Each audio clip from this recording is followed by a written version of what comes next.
parallel universes of the human mind.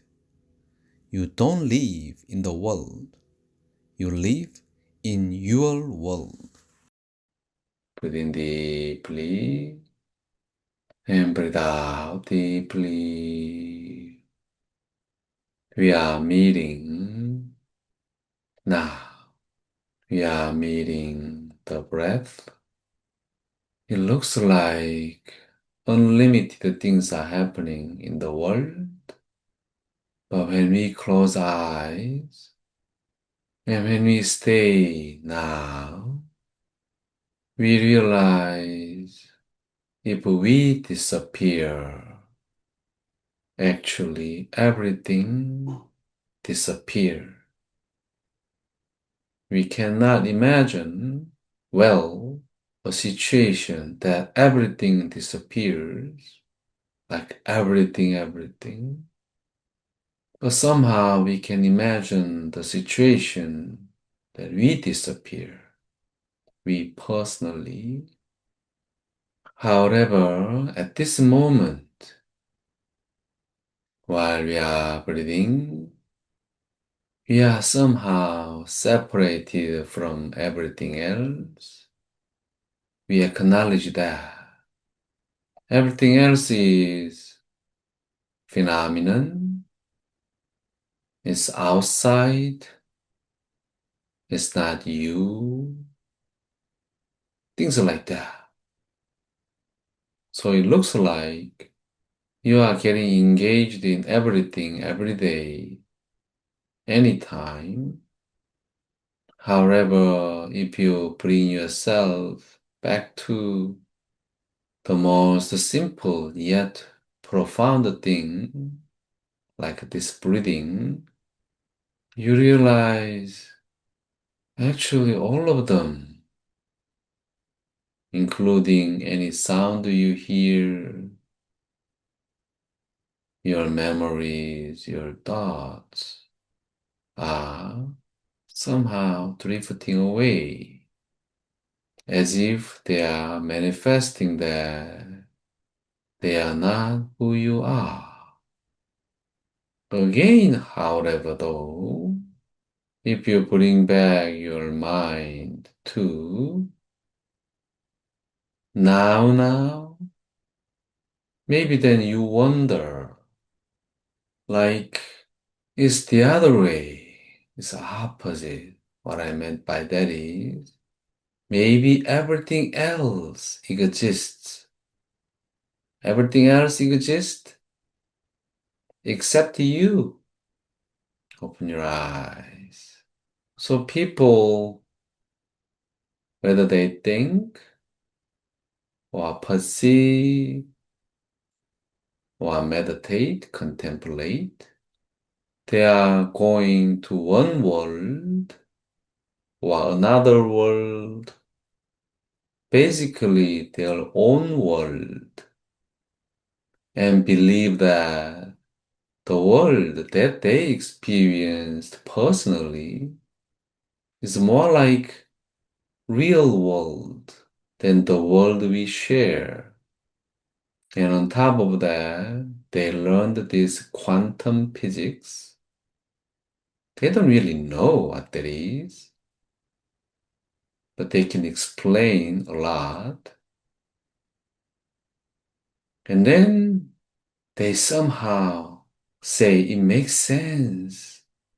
We are all phenomenon, they say. They say parallel universe, multiverse, all this and that kind of thing. But if we think of how we see the world, do you know how many worlds we have on this earth? Like if there are 8 billions in this world, there are 8 billions different worlds on earth. And yet now they close their eyes, they go to their own world, having their own information they got from whether book or internet or social media, they start imagining it, and their brain is saying like, okay, is that what you want? Let's go. And now their brain starts showing what they want, what they imagine, what they can contemplate or understand. And yet, to them, that is very specific and that is their world. That is very true. So now, when they debate, it's fun. For example, somebody went to little micro world. Somebody went to another micro world. Somebody went into their head. Somebody went into the black hole in the universe they imagined. Somebody went into black hole in their head. Somebody went into a place which is really bright, a lot of light, like a dancing floor. Somebody went into their darker place in their head. And when they came out from that moment, they started sharing their information, their feelings, how real that was. So when they debate, from my point of view, it's really fun. It's like I'm seeing the reality show kind. The real fun thing is nobody's really 100% sure what they saw and how they saw it. Isn't it interesting? Of course, they experienced, they saw a lot of things, and to them, that makes sense. Even aliens they meet, all this and that kind of thing. But again, they don't know how they had that experience. What made that possible? How that happened? Where did they go exactly? So think about it. When you have any debate with your friends or family members about politics or about any social situations, do you feel like sometimes they are an alien, total alien? Like, what kind of world are you living? Correct? See that? We are witnessing, seeing, hearing, touching, feeling, while we are sharing all these things, the same thing, we have or we develop totally different theory or facts, impressions. That's what we do. We are that different. And yet, how can we have a consensus when you are talking about things happened when they have their eyes closed? And when you try to make sense with them by using what you saw and you have your eyes closed. Do you think that is possible? Maybe. But even you yourself will have a doubt because you cannot be sure what you saw. Close your eyes, please, and breathe in deeply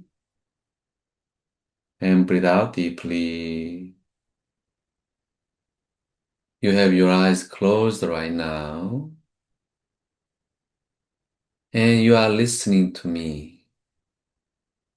Believe me, I'm not speaking anything else to other people. They are listening to me and they are listening the same thing from me. But what you are getting from what I say is very different from theirs that I can say. Maybe you wonder, why does he say this kind of thing? Maybe two of you might say, what's going on? What happened? What is it? Maybe one of you is just listening. Maybe two of you are watching something else at the same time, like continuously checking your messages coming or not, and listening to me. Maybe one of you are thinking about what you should do after this session, or what happened before this session, all this and that. Okay, would you open your eyes? See that? We are not living on the same world. When I said we are living 8 billions different world, it's not only a metaphorical statement. Whatever you got in your head is part of your world. Whatever emotions you usually have or you dwell into with, that is a part of your world. Whoever you are living with is part of your world. So, every one of you are all living on a different world. And this gives you a truth that can deliver you peace. The first peace that you can get out of this is you realize, ah, you don't have to persuade any one person to copy your world into their world. And luckily, nobody told you to do so. Nobody told you, like, would you copy your world and paste that into my world? Or no super ultra being told you, copy your world into others' world, right? So now you are free from the strange desire that somehow you believe you have to persuade them to have the same world like you have. Somehow you have this urge, like you say, they are so not intelligent. How can they even have this kind of world within them? And you get angry about that. But actually, it turns out you don't have any responsibility over their world. And yet, what does that mean?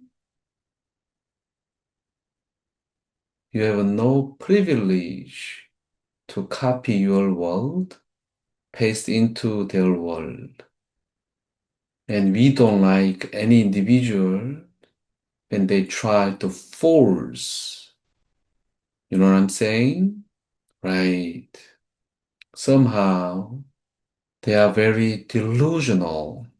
Somehow they have been listening to their own voice, the voice coming from their own world, inside their head, or inside their black hole, whatever world they have inside, in their head, in their chest. They've been exposed to that kind of world too long time. They naively believe that's what they want. And they try to force people to copy and paste their world into our world. Really, I don't like this word, but I gotta say, really stupid, delusional, but yet very persistent voice they hear from their own world, and they try to paste that into our world. Again, would you breathe in deeply and breathe out deeply? Breathe in deeply and breathe out deeply. But know that not only them, you,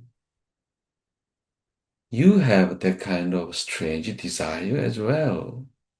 You debate and you argue in the internet.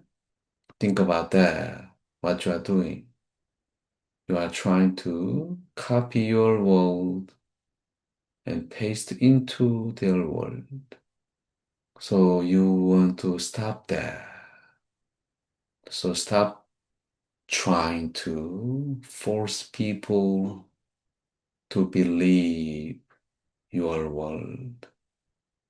And I would say this way, if we truly believe human dignity, if we truly believe we are from the same source, origin, or true nature, why then, rather than finding or going back to our true nature and claiming that we should go back there, I don't know why people are trying to copy and paste their belief into other people's world.